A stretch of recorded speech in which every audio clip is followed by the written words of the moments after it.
بسم اللہ الرحمن الرحیم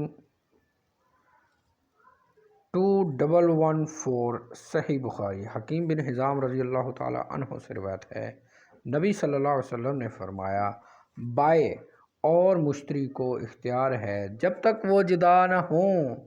حمام کہتے ہیں، میں نے اپنی کتاب میں اس طرح پایا کہ تین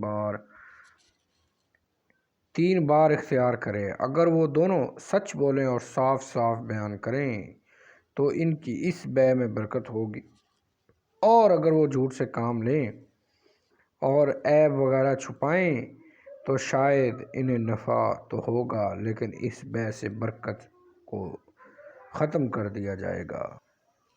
ایک شخص جب کوئی چیز خریدے اور جدا ہونے سے پہلے اسی وقت کسی کو ہبہ کر دے، فروخت کنندہ خریدار پر کوئی اعتراض نہ کرے، یا کوئی غلام خریدے اور اسی وقت اسے آزاد کر دے تو بیع نافذ ہو جائے گی۔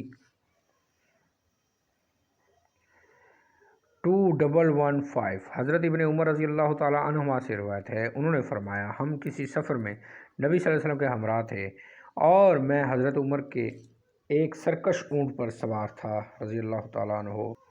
وہ اونٹ میرے قابو میں نہ آتا تھا اور سب سے آگے بڑھ جاتا تھا۔